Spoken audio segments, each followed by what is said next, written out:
이번 시간에 우리 2023년 2회 정보처리 기사 실기 기출문제를 같이 한번 풀어보도록 하겠습니다.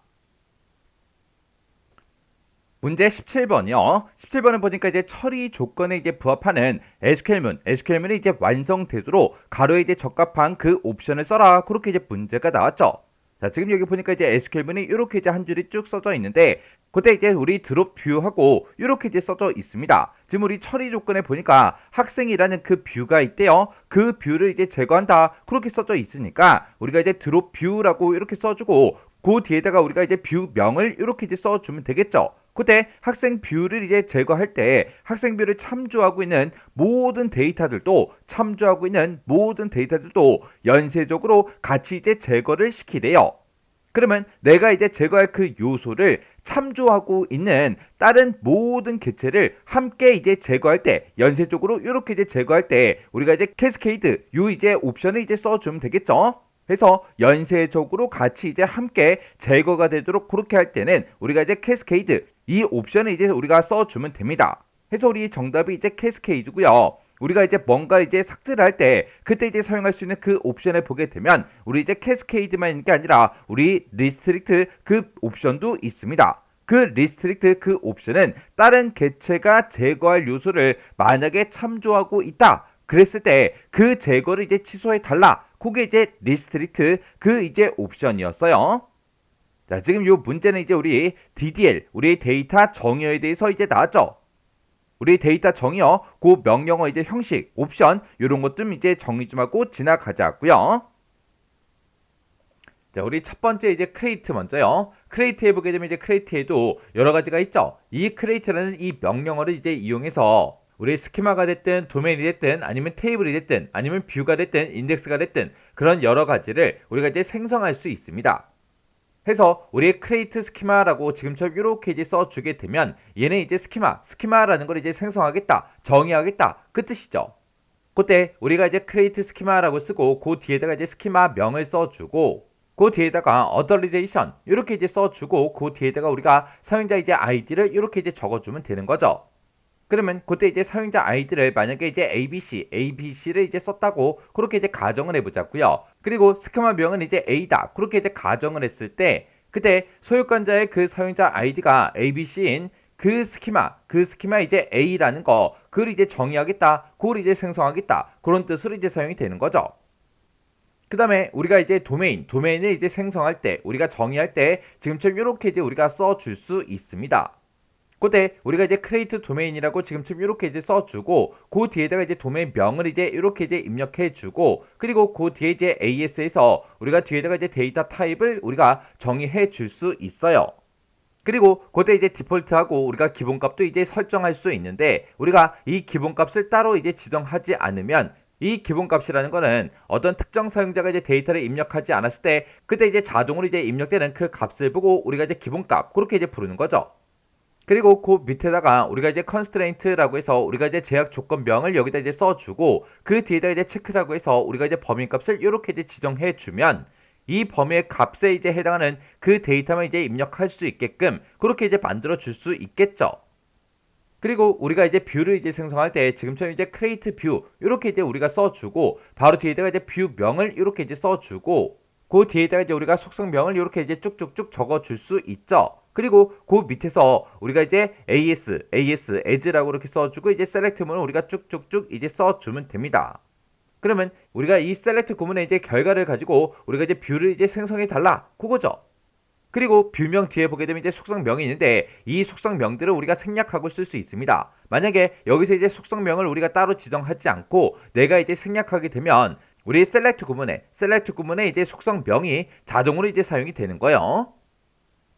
그 다음에 이제 우리가 인덱스를 이제 정의할 때 우리가 지금처럼 이렇게 이제 create라고 써주고 인덱스라고 쓰고 그 뒤에다가 이제 인덱스명을 이렇게 이제 써줄 수 있어요. 그리고 그 밑에서 이제 on이라고 이렇게 써주고 특정 이제 테이블 명을 쓰고 그 뒤에다가 우리가 속성명을 이제 쭉쭉쭉 이렇게 이제 적어줄 수 있죠. 그리고 그 밑에서 이제 클러스터하고 이렇게 이제 쓸 수 있습니다. 그때 지금 여기 보게 되면 이제 유니크하고 이렇게 써져 있는데 이 유니크는 이제 써도 되고 이제 안 써도 되는 거죠. 만약에 여기서 이제 유니크 요걸 이제 쓰게 되면 중복값이 없는 그런 이제 고유한 그런 특성을 갖는 그런 이제 인덱스를 이제 생성해 줄 거고요. 만약에 내가 이제 유니크 요걸 이제 생략하게 되면 중복된 그 값을 이제 허용하는 그런 이제 인덱스를 이제 생성을 해 줍니다. 그리고 우리가 이제 테이블명 뒤에다가 우리가 속성명을 이제 쭉쭉쭉 이제 적어주면 되는데, 그때 그 속성명 뒤에다가 ASC다, DSC다 해서 이런 것들을 이제 붙일 수가 있죠. 그때 우리 ASC는 이제 오름차순 해달라, 그거고 우리 DS가 우리 내림차순 해주세요, 그겁니다. 그때 만약에 우리가 오름차순이다, 내림차순이다 이런 것들을 내가 만약에 생략하게 되면 그때 기본값이 이제 오름차순이에요. 그리고 그 밑에서 이제 클러스터하고 요걸 이제 우리가 쓸 수 있는데, 이 클러스터라는 거를 우리가 사용하게 되면 그때 생성되는 그 인덱스가 클러스터드 우리 인덱스로 그렇게 이제 설정이 되는 거고, 얘를 이제 우리가 쓰지 않게 되면 그때는 이제 non clustered index 그게 이제 생성이 되는 거예요. 그래서 우리가 이제 클러스터드 인덱스로 이제 만들 거냐 안 만들 거냐 그걸 이제 여기서 이제 지정을 해 주는 거죠.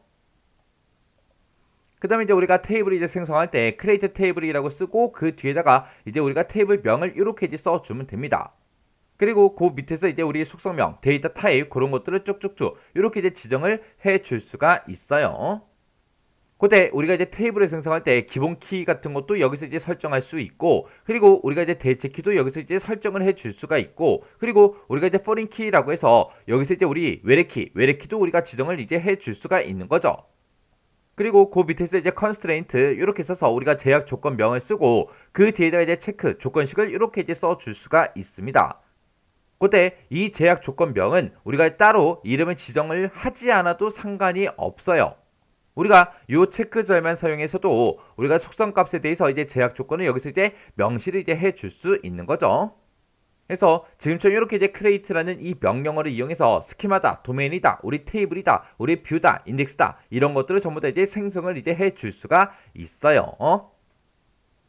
그 다음에 이제 우리 alter라는 이 명령어요. 이 alter라는 명령어는 우리 alter 테이블 요거밖에 이제 없는 거죠. 해서 alter 테이블을 이렇게 써주고 그 뒤에다가 이제 우리가 테이블명을 이렇게 이제 쭉쭉쭉 전부 다 이제 적어주고, 그리고 그 뒤에다가 우리가 쓸 수 있는 게 add를 이제 쓰거나 아니면 alter를 이제 쓰거나 아니면 draw 컬럼이다 해서 요걸 이제 써줄 수 있는 거죠. 그때 우리가 이제 여기다가 이제 add라고 쓰고 그 뒤에다 이제 우리가 속성을 이제 집어넣게 되면 그때 새로운 그 속성을 이제 추가시킬 때 그때 이제 우리가 add 요걸 이제 이용하는 거고, 그 다음에 alter다라고 하게 되면 얘는 이제 특정 속성에 데이터 타입이 됐든 아니면 크기가 됐든 그런 것들을 이제 변경할 때 그때 이제 사용하는 그 명령이죠. 그리고 우리 draw 컬럼이라는 거는 우리가 특정 속성을 이제 삭제할 때 이제 사용하는 게 우리 draw 컬럼이요. 그 다음에 이제 우리가 드롭이라는 이 명령을 이용해서 우리가 이제 스키마다, 우리 도메인이다, 우리 테이블이다, 뷰다, 인덱스다, 우리 컨스트레인트다 해서 이런 것들을 전부 다 이제 삭제를 이제 할 수가 있어요. 해서 우리가 크리에이트로 이제 생성했던 거를 우리가 드롭으로 싹 다 이제 전부 다 삭제를 이제 할 수가 있는 그 명령어요. 그래서 우리가 스키마를 이제 삭제할 때는 드롭 스키마 이렇게 이제 써주면 되는 거고, 그리고 우리가 이제 도메인을 삭제하겠다 그랬을 때는 드롭 도메인 이렇게 이제 써주면 되는 거죠. 그리고 우리가 테이블을 삭제하겠다 그러면 드롭 테이블하고 지금처럼 이렇게 이제 써주면 되고, 뷰를 이제 삭제할 때는 드롭 뷰다 이렇게 쓰면 되고, 인덱스를 이제 삭제하겠다 그랬을 때는 우리 드롭 인덱스 이렇게 이제 써주면 되죠. 그리고 우리가 이제 제약 조건을 이제 삭제하겠다 그랬을 때는 드롭 컨스트레인트하고 이렇게 이제 써주면 되는 거예요. 그때 우리가 이제 뭔가를 이제 삭제할 때 지금 여기서는 드롭 컬럼이다 라고 해서 우리가 이제 특정 속성을 이제 삭제한다 그랬죠. 그때 또 이제 우리가 캐스케이드 요걸 이제 우리가 옵션으로 이제 사용할 수 있습니다. 그리고 드롭이라는 이 명령에서는 우리 캐스케이드가 됐든 리스트릭트가 됐든 이런 것들을 이제 우리가 옵션으로 전부 다 이제 사용할 수 있는 거예요. 그때 우리 이제 캐스케이드요. 캐스케이드라는 거는 내가 이제 제거할 그 요소가 있잖아요. 그 요소를 참조하고 있는 모든 다른 개체를 함께 이제 제거해달라. 그게 이제 우리 캐스케이드요. 그리고 우리 이제 리스트릭트라는 거는 다른 개체가 제거할 그 요소를 이제 참조하고 있다. 그랬을 때는 제거를 이제 취소해달라. 그게 이제 우리 리스트릭트요. 그래서 그 제거할 요소를 이제 참조하고 있을 때 모든 다른 개체들을 함께 이제 연쇄적으로 제거하는 게 우리 캐스케이드고요. 다른 개체가 제거할 그 요소를 이제 참조 중일 때 그 제거를 이제 취소해 달라. 그게 이제 우리 리스트릭트요. 해서 우리가 이제 뭔가를 이제 삭제할 때 그때 이제 우리가 옵션으로 쓸 수 있는 거에는 지금처럼 이렇게 이제 두 가지가 있습니다. 그래서 우리 이제 DDL에 보게 되면 지금처럼 이렇게 이제 우리 크레이트다, 알터다, 드롭이다 해서 크게 보게 되면 이렇게 이제 세 가지로 이제 구분할 수 있죠. 해서 요 세 가지 기본적인 이런 형식이나 이런 옵션 같은 것들 여러분들이 정확하게 기억하고 계셔야 돼요.